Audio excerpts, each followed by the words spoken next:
This video is sponsored by EV Wash. So let's talk Polestar. If you didn't know, Polestar is actually a subsidiary of the Geely Group, a Chinese automotive company. They produce cars under brands like Lotus and Volvo. Polestar was actually originally a racing group acquired by Volvo in 2015, and then in 2017 it was announced that they would be producing electric performance cars underneath the Polestar brand. They started with the Polestar 1, a plug-in hybrid EV in 2017, and then added the Polestar 2 in 2019, which is a fully electric model. It's been slow to roll out in the US so far, however they did deliver 29,000 vehicles in 2021, and I got a chance to check one out in Pasadena towards the end of last year. This was actually a rental through Enterprise that myself and Brandon and Tyler over at the Everyday EV channel split during our weekend in Pasadena. And full disclosure, Enterprise did not assist us financially at all with this car. We paid out of pocket like we would any other rental. We were fortunate to have this car for the full weekend, Friday through Monday when we returned the car, so definitely a lot longer than other videos I make about cars I get to test drive. So here are my first impressions after a few days with the Polestar 2. First off, this is the long-range dual-motor all-wheel drive trim in the Moon paint color. It's kind of this grayish color with some brown tints in it that look really nice. This car was essentially fully loaded with options, including the Performance Pack, which adds some features like the Öhlins dual flow valve shock absorbers, gold Brembo 4-piston aluminum front calipers, 20-inch 4Y spoke polished forged alloy wheels with gold valve caps, and high-gloss black roof segment. The spec sheet shows an EPA estimated range of 249 miles and 0 to 60 in 4.5 seconds. Interestingly enough, the Performance Pack upgrade actually doesn't add any actual performance, just kind of adds some of those improved parts on the vehicle. So there's no 0 to 60 time difference between the normal all-wheel drive and the Performance Pack all-wheel drive. Polestar does also sell a rear-wheel drive version of the Polestar 2, and that raises the 0 to 60 time to around 7 seconds, so you sacrifice some performance there, but does bump the range up to around 270 miles. But before we dive deeper into how this car drives and the overall performance, let's talk about this exterior design. And right off the bat, you'll probably notice that big front grille. And personally, I'm a big fan of this, which is probably weird to hear me say if you've been following the channel for a while. But I think Polestar has pulled off one of the few faux grilles that I really like in EVs. Generally, I think they're really awkward and look out of place, but I think this really fits with this car design. And overall, I think they've kept a lot of the traditional exterior features that make their Volvo vehicles look nice, and they've upgraded a few to kind of achieve this more futuristic design. I think those 4Y spoke wheels are easily the best looking rim offering, so I'm glad we got a chance to see those in person with that upgraded Performance Pack. And all those gold accents really fit with the vehicle, especially on this Moon paint color. As for lights, Polestar has kept things pretty traditional on the headlights. They look very similar to a lot of the other Volvo headlights, but this does include pixel technology that can help shade oncoming cars so you're not blinding them with your headlights. Definitely a neat feature I think we'll see in a lot of new EVs coming out this year. On the rear, you can see they're definitely leaning into this light bar design that's become quite popular with a lot of new EVs, especially on the taillights.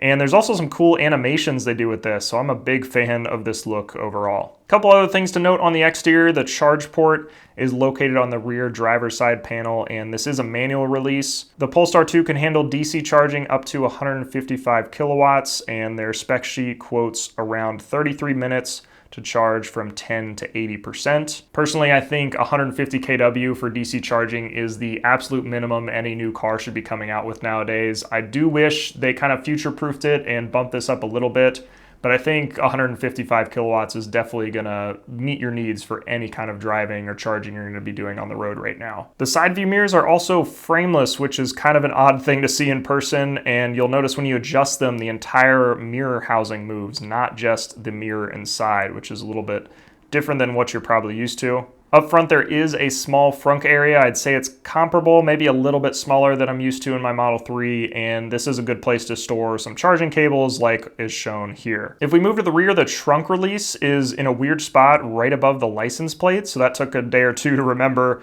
where to press to actually open the trunk, and it does have this hatchback style design, so easy to get things in and out, and obviously plenty of room for all the camera gear we brought for this trip to Pasadena. Before we move on to the interior, let's talk about today's video sponsor, EV Wash. Not only is EV Wash a great detailing product, but they're also good for the planet, which is a big reason I love them. So these products are 100% biodegradable. They're also reducing a lot of single-use plastic waste that can come with washing your car. So these bottles, if you can hear this, put it down by the mic here, these are actually aluminum. They are not those cheap plastic bottles that you see a lot of other products come in. So they are reusable, and when it's time to refill them, you fill them up with these refills right here that come in a paper bag that is also recyclable and biodegradable. And they actually plant one tree for every bottle or refill sold. So definitely check out EV Wash, and if you want to get a discount, you can use my code ALEX30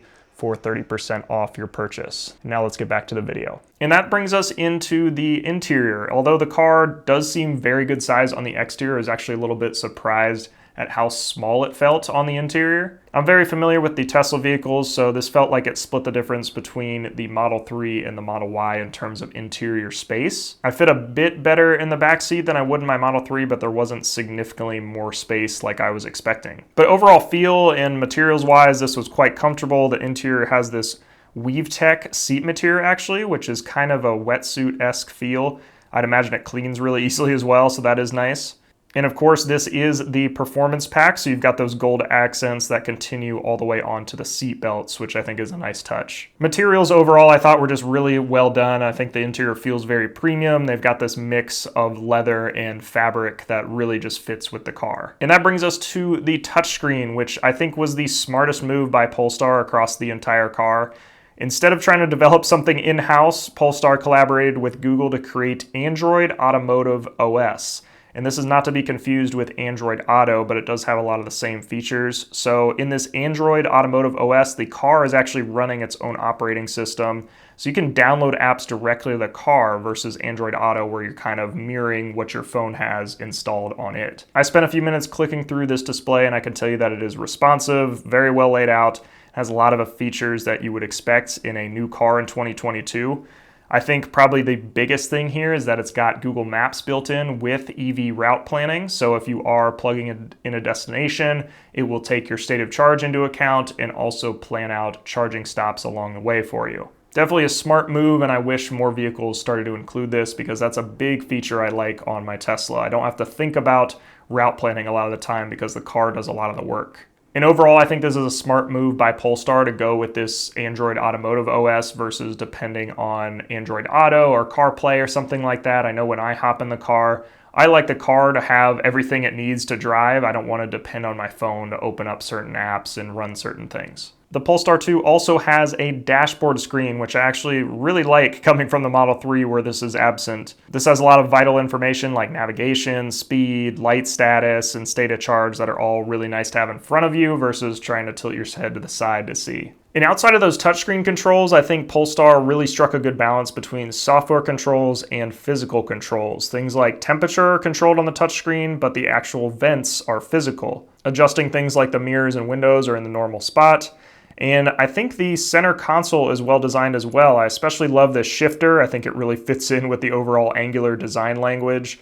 And you've even got physical controls for music that are available right in front of that. But probably the weirdest quirk on the interior is the cup holder. So instead of dual cup holders, you've actually got one in the middle here. And if you open up this center console rest right here, you'll find the second cup holder, which is just a really odd design choice. I'm not sure why they decided to stick a cup holder inside of there instead of trying to fit dual cup holders in a normal spot. But let's get into driving now. And overall, I was very impressed like I was with the rest of the vehicle.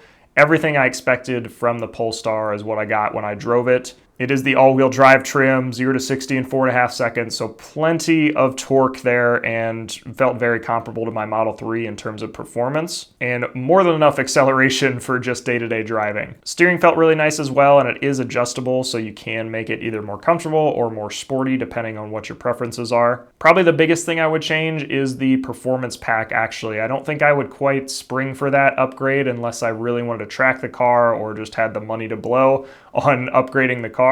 The suspension was just a little bit too stiff, and you definitely notice it when you're going around curbs and just driving in the city where things aren't as smooth as they are on the highway. As for self-driving or autonomous features, Polestar is using Pilot Assist, which is the same system from their Volvo vehicles. It is very similar to Tesla's basic autopilot, so you've got kind of your lane keep assist and adaptive cruise control. However, I did find this to be not great on curves, so it would bump it out of this pilot assist and not stay in my lane as straight as I would want it, so I think autopilot still has the edge there. One thing we did notice towards the end of the weekend is the suspension actually started squeaking a lot. Anytime we hit a bump, we could hear the suspension squeaking and kind of bouncing up and down. And we're not sure if this was the performance pack upgrade and that different suspension that was causing that. But there's also a way to adjust that suspension. So we're thinking maybe a previous renter had tried to adjust that suspension. It's not done through the touchscreen, it's actually a physical adjustment. So if anybody messed with that, it could have thrown off the balance and caused that squeaking to occur. But overall, I'm a big fan of the Polestar. I really like the minimalist interior, really like the design of the exterior as well. I think charging speeds are good. I think just overall it's a solid car, and I'm glad they went with that Google OS to power the touchscreen and just power the software in the car. They do have over-the-air updates that are rolling out fairly frequently, so that is a good sign. And there's also a federal tax credit still available for the Polestar, so definitely a good one to check out. I think the range could be a little bit better, but if you don't need a full 300 miles and you're good with 250 to 270, this is definitely a good one to check out. So definitely one to keep on your list if you're looking to buy a new EV in 2022. But that is my first impressions. Let me know what you thought down in the comments below. And if I miss anything here or want to give your feedback, definitely let me know as well. Thanks so much for watching, and I will see you in the next video.